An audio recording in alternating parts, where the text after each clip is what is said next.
ఒక మనిషి ఒక మాట మాట్లాడిండు. ఈ రాష్ట్రానికి ఇలా ప్రభుత్వ అధినేతగా ఉన్నటువంటి ఒక మనిషి వారు చేరేట రోజు ఒక మాట మాట్లాడిండు. ఏం మాట్లాడిండు?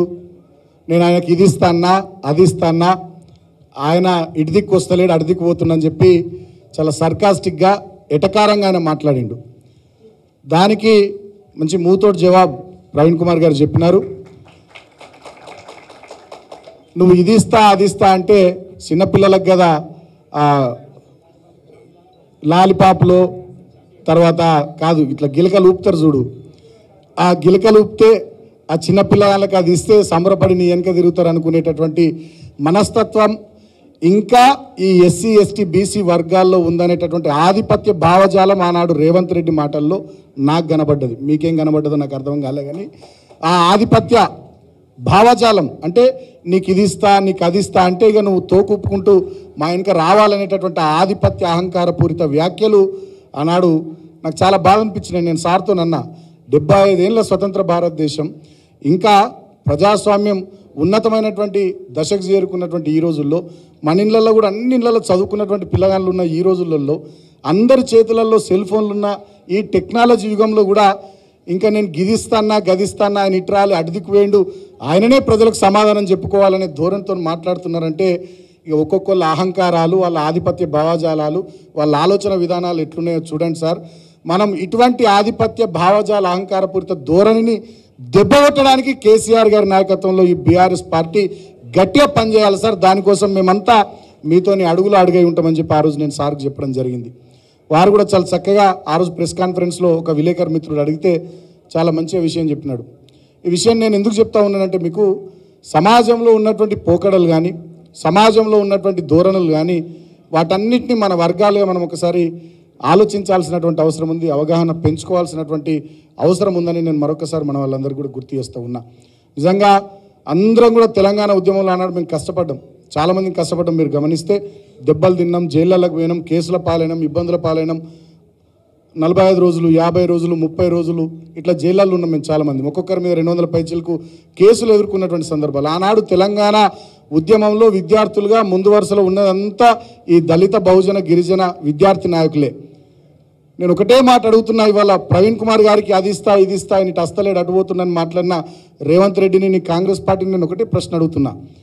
కేసీఆర్ గారు మా లెక్క చాలామంది తెలంగాణ ఉద్యమంలో పనిచేసిన వాళ్ళకి 2014లో ఎంపీ టికెట్లు ఎమ్మెల్యే టికెట్లు ఇచ్చిండు. మరి నీ కాంగ్రెస్ పార్టీ ఏమిచ్చింది?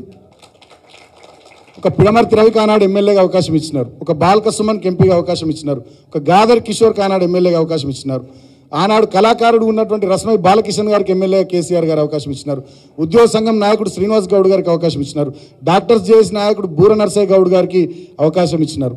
ఈ పేర్లు వీళ్ళ కులాలు చూస్తే కూడా మీకు అన్ని విషయాలు అర్థమవుతాయి. కేసీఆర్ గారి ఆలోచన ధోరణి ఎట్లుంటుందో దాన్ని బట్టి అర్థమవుతుంది. అట్లా సబ్బండ వర్గాలు అన్ని వర్ణాలు అందరూ కూడా ఎవరెవరైతే ఉద్యమంలో పనిచేస్తున్నారో వాళ్ళందరికీ ఎంపీలుగా ఎమ్మెల్యేలుగా అవకాశాలు ఇవ్వడమే కాకుండా ప్రభుత్వం వచ్చిన తర్వాత కూడా చాలామందికి అవకాశాలు ఇచ్చారు కేసీఆర్ గారు. కార్పొరేషన్ చైర్మన్లుగాను, ఎమ్మెల్సీలుగాను, జిల్లా పరిషత్ చైర్మన్లుగాను, గ్రంథాలయ చైర్మన్లుగాను, అవకాశం ఉన్న చోట జడ్పీటీసీలుగా, ఎంపీపీలుగా, మున్సిపల్ చైర్మన్లుగా రాష్ట్ర వ్యాప్తంగా చాలామందికి అవకాశాలు ఇచ్చి బహుజన నాయకత్వాన్ని బహుముఖంగా అన్ని విధాలుగా ప్రోత్సహించినటువంటి నాయకుడు కేసీఆర్ గారు. రేపటి రోజున అదే విధానంతో, అదే ఫిలాసఫీతో, అదే పాలసీతోని ఈ పార్టీ రాబోయే రోజుల్లో మంచిగా ముందుకు సాగుతుంది. నిజంగా మీరు ఆలోచన చేయండి, అర్థం చేసుకోర్రి.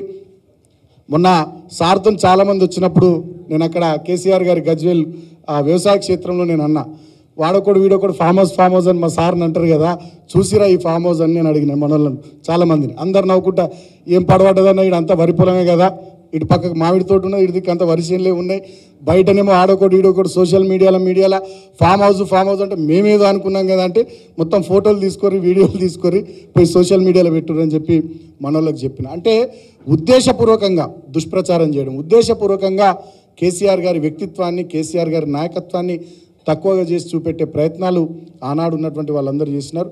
ఇవాళ మన పార్టీ ఆఫీసుకు చాలామంది వచ్చిన తర్వాత మంచిగా అక్కడ భోజనాలు మేము ఏర్పాటు చేసినాం. భోజనాలు తింటున్నటువంటి సందర్భంలో కూడా మా సాయుధులు మేమందరం ఉంటే అంటున్నారు, అన్న మంచిగా ఉందన్న, బయటకు వెళ్ళి చూస్తేనేమో ఎట్లనో అనిపిస్తుంది, లోపలికి వస్తే మీరు ఎంపీలు ఎమ్మెల్యేలు అనేది కూడా మర్చిపోయి మీరే అన్నం పెడుతున్నారు, మీరే కూర పెడుతున్నారు, అంటే కేసీఆర్ నేర్పిన సంస్కారం మాకు ఇది అని చెప్పినాం. అంటే లోపలికి వచ్చి చూస్తే ఒకలా ఉంటుంది, ఒక రకంగా ఉంటుంది, బయటకు వెళ్ళి చూస్తే ఇంకొక రాగా ఉంటుంది. మన మీద అట్లా దుష్ప్రచారం చేసిరని చెప్పి చాలామంది మిత్రులతో చెప్పడం జరిగింది. నేను ఒకటే మాట ఈ సందర్భంగా మీ అందరికీ హామీ ఇస్తూ ఉన్నా, డెఫినెట్గా ఇది మన పార్టీ, మన వర్గాల పార్టీ, బహుజనుల కోసం ఏదైనా చేయడానికి ముందుకు పోయే పార్టీ. ఎప్పుడు అవకాశం ఉన్నా ఎంతోమంది నాయకులను కింది స్థాయి నుంచి పై స్థాయి వరకు తీసుకొచ్చి నిలబెట్టి వాళ్ళని నాయకులుగా తీర్చిదిద్దిన పార్టీ.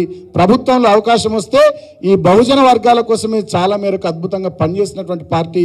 రాబోయే రోజుల్లో అదే విధానాన్ని, అదే ధోరణిని కొనసాగించుకుంటూ ముందుకు సాగుదాం. దానికి మనమందరం ఎక్కడెక్కడ అవకాశాలు ఉన్నా అక్కడక్కడ మన వాళ్ళని గెలిపించుకోవడానికి కష్టపడి పనిచేయాలి. ఇవాళ ప్రవీణ్ కుమార్ గారికి నిన్ననే అవకాశం ఇచ్చారు కేసీఆర్ గారు నాయర్ కర్నూలు పార్లమెంట్ నియోజకవర్గ అభ్యర్థిగా. దయచేసి నేను మీ అందరితో కోరుతా ఉన్నా, రాష్ట్ర వ్యాప్తంగా ఉండేటటువంటి మన శ్రేణులందరూ ఎక్కడి వాళ్ళు అక్కడ ఖచ్చితంగా కథం దొక్కాలి. మన చేతిలో సెల్ ఫోన్ అనే ఆయుధం ఉంది, దాన్ని బ్రహ్మాస్త్రంలాగా వాడాలి. దాన్ని వాడుడు మొదలు పెడితే మనకన్నా బాగా ఇంకెవడు వాడలేనంతగా ఈ పార్లమెంట్ ఎన్నికల్లో మనం వాడదాం. ఎక్కడ వాళ్ళు అక్కడ రాష్ట్ర వ్యాప్తంగా ఉన్న 12,000 పైచీలకు గ్రామ పంచాయతీలు, 140 పైచీలకు మున్సిపాలిటీలు, కార్పొరేషన్లు, 33 జిల్లాల్లో ఉన్న 119 అసెంబ్లీ నియోజకవర్గాలు, 17 పార్లమెంట్ నియోజకవర్గాలు ఉన్న మన శ్రేణులు, మన అభిమానులు, మన బంధువులు, మన మిత్రులు అందరినీ కూడా కదిలిద్దాం. బ్రహ్మాండంగా ఈ పార్లమెంట్ ఎన్నికల్లో బీఆర్ఎస్ పార్టీ ఎంపీ అభ్యర్థులు మన వాళ్ళందరినీ గెలిపించుకోవడానికి కృషి చేద్దాం. ముఖ్యంగా నాగర్ కర్నూలు పార్లమెంట్ నియోజకవర్గ పరిధిలో ఇప్పటికే పార్టీ చాలా సీరియస్గా డ్రైవ్ స్టార్ట్ చేసింది. ప్రవీణ్ కుమార్ గారికి కూడా ఆ దిశగా డైరెక్షన్ ఇచ్చింది. వారు కూడా అందరిని కలుస్తున్నారు, మాట్లాడుతున్నారు. ప్రిపరేటర్ మీటింగ్స్ నడుస్తున్నాయి, స్పేడ్ వర్క్ నడుస్తుంది. బ్రహ్మాండంగా నాకు ఎలాంటి అనుమానం లేదు, మంచి మెజారిటీతో ప్రవీణ్ కుమార్ గారు విజయం సాధిస్తారనేటటువంటి విశ్వాసం నాకున్నది.